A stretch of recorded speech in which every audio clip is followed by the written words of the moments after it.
Good morning, everyone, and welcome to the Wednesday, December 18th edition of the MMAOB Daily Podcast. I'm your host, as always, Adam Martin, and I'll be taking you guys through the latest in the world of mixed martial arts. This is my last day in Vegas, the last podcast from Vegas. Things go back to normal tomorrow. I'll be doing a regular podcast in the morning, and then a second one with Cole Shelton a little bit after that, breaking down the UFC Korea card, which takes place Saturday. So it should be a good show tomorrow. Also, I'll be breaking down Bellator with Cole as well. There's 2 Bellator cards this weekend. A lot of MMA this weekend. But definitely some news to talk about today, and I'll get to it right away. So first things first, most important news of the day so far, something always breaks MMA. Rory MacDonald has signed with PFL. So that's it. Rory MacDonald's run in Bellator is over, and he is now officially a member of the PFL roster.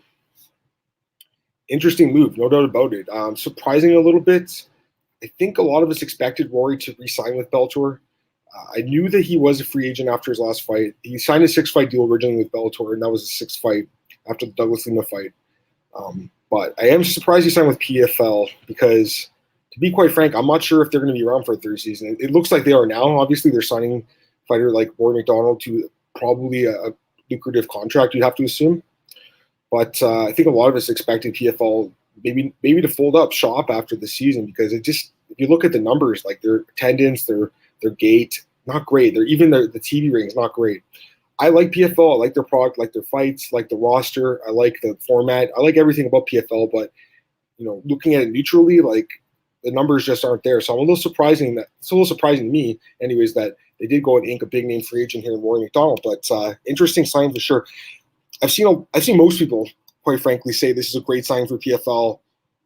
I'm not so sure. I mean, Rory MacDonald, yeah, he's probably the biggest name PFL has ever signed. He is still a good fighter, but he's not the same guy he once was. He's a declining fighter, declining stocks, and I'm not surprised that Bellator ended up saying, you know what, it's been a great time, but we're going to let you go. If you look at his resume in Bellator, it's solid, 3-2-1, so a winning record, but the last few fights hasn't looked great. The Jair Musasi fight last September, he got hurt bad in that fight, lost. The John Fitch fight, that's the fight to me where it just looked like a guy that is in a bit of a decline at age 30 because, honestly, I think he lost that fight. He did meet Neiman Gracie. That was a good win for him. And then he lost to Douglas Lima in a fight where he was just gun-shy and he just got outstruck and just didn't do much in that fight. So he's a declining fighter, guys. He's not the same guy he once was. He's not the UFC prospect that we all thought was going to be a champion like a long time ago. He's not the guy who went on that amazing run years ago. He's just not the same guy. Still a solid fighter, for sure, and still a guy with some big wins on his resume, like Tyron Woodley, Damian Maia, Douglas Lima. Like, he has some really good wins, BJ Penn, Nate Diaz. But, again, he's just not the same guy he once was. The Robbie Lawler fight, the second one especially in 2015, that took a lot out of him. And he just really hasn't ever looked the same. He has had some good performances at times since then, like the Paul Daly fight a couple years ago, but overall, just not the same guy. So PFL needed something like this. I think like they needed a big name on the roster, so it's good for them. I'm happy for PFL. I'm happy for Rory if he's happy. But I just think people need to temper their expectations. He's just not the same guy. And honestly, he will enter the tournament as the favorite if I had to guess next year, their welterweight tournament. But don't be surprised if he doesn't win it. Don't be surprised if someone that you don't know about too much wins it. Like, there are some really good fighters in PFL, like in their welterweight division. Ray Cooper. If Ray Cooper fights Rory, that's a tough fight for Rory, I think. I think he'll get knocked out in that fight. If Magomed Karamov fights Rory, I think that's a tough fight for Rory. So, to me, like, he probably does enter the tournament as the favorite just based on his name value, but don't expect too much from him. That's just my take on it. I'm curious to hear what you guys think. Leave a comment if you'd like. Okay, a couple other things here. Max Holloway has come out and praised Alexander Volkanovski, which is really cool of Max to do. Volkanovski beat him pretty soundly the other night at UFC 245 to take his title. At the time, Max obviously was upset. I'm sure he's watched the fight back and now sees that Volkanovski clearly won the fight. So it was cool to see Max go out there and praise him. Max has always been a really humble guy, really nice guy, and definitely cool to see him do that. We'll see if they do the rematch. Dana White says that he wants to see it happen in Australia. I personally think that because it was such a lopsided fight, we should see something else happen. But Max was a dominant champion at 145 for a long time. So if he does get a rematch, I don't think you can argue against it too much. I just think there's other guys like Yair, there's other guys there, fights that I'd rather see right now against Volkanovski. But again, we'll see what happens in that division. And speaking of cool, I saw this story that Justin Gaethje paid off school lunches for students at 2 different high schools in Colorado, which is actually super cool. Justin, great guy as well. And he didn't even, post about it. Someone found it on Facebook, and the schools were talking about it. So super cool of him. He's a super humble guy, and just really nice. And then obviously it speaks to a larger problem of students not being able to afford lunches. That's an issue, of course, but a separate issue. And the only problem with this kind of story is like things turn really political, and you see a lot of people just kind of bringing the politics part into it. So it's unfortunate, but still a really cool gesture by Justin Gaethje. Again, a great guy, and super cool of him. Fight announcements, not a ton, but I do have one, and I got to give my buddy Cole Sheldon credit here because he broke the story. So awesome job here by Cole to break the story.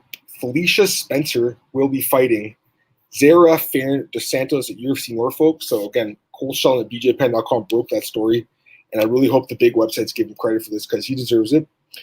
Interesting fight for sure. Felicia Spencer coming off the loss to Chris Cyborg, but she hung in there. She went the full 3 rounds. So it's not like she got completely dominated in that fight by any means.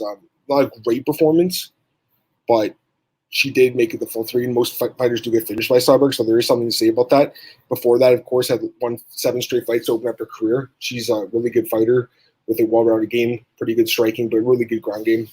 We saw her submit Megan Anderson in her UFC debut earlier this year, actually. So she's still a good prospect. Dana White really likes her. He praised her after that fight with Cyborg, although I think a lot of that had to do with him kind of wanting to trash Cyborg after that fight. But yeah, she'll be taking on Zarah Fairn Santos in her next fight. And Zarah Fairn Santos is coming off a loss to Megan Anderson in her last fight. She's a 6-3 record in MMA. Before the loss to Anderson by submission, she had won 3 straight fights.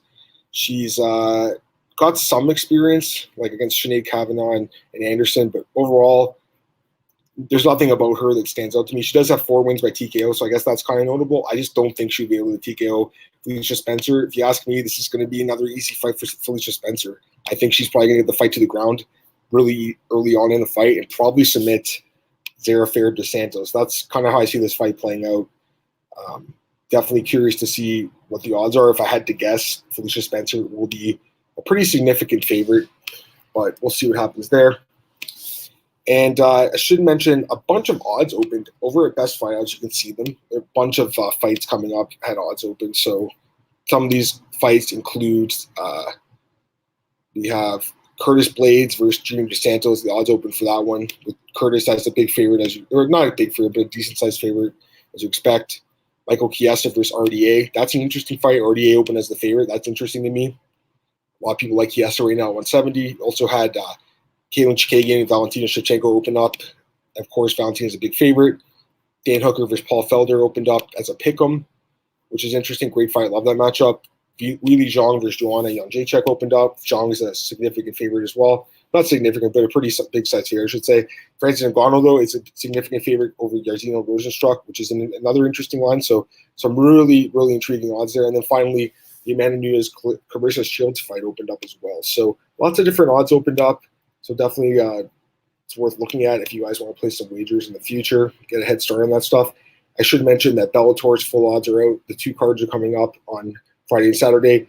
My opening odds reactions should come out at MMAOddsbreaker.com soon, as well as for the UFC career card, which takes place Saturday. So again, 3 cards this weekend, 2 Bellator cards, and 1 UFC. So a lot of MMA coming for you guys to watch.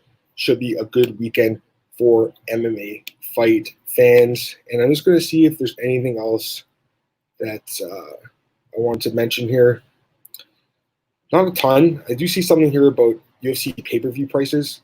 I'm just going to see what it says here. Okay, yeah, so it says that according to MMA Junkie, UFC's pay-per-views will be raised by $5 starting in 2020. So that's obviously not good for fight fans. I don't think that's a good move by the UFC personally. Like right now it says it's going from $59.99 to $64.99 American. That's pretty expensive. That's like what, $90 Canadian. That's pretty pricey. And you wonder why the UFC has a problem with piracy, right? Like look at these prices. So crazy stuff, but definitely worth mentioning. Okay, guys, that's it for this today's podcast. Again, last one in Las Vegas, and I'm back to Toronto tomorrow. In the meantime, follow me on Twitter at MMAdamMartin Podcast, MMAOddsbreaker.com, YouTube, SoundCloud, Spotify, Anchor, Google Podcasts, iTunes, everything like that. And also check me out at djpen.com and MMARings.net. Guys, have a great day. I'll be back in Toronto tomorrow. Have a great one. Bye, guys. See you.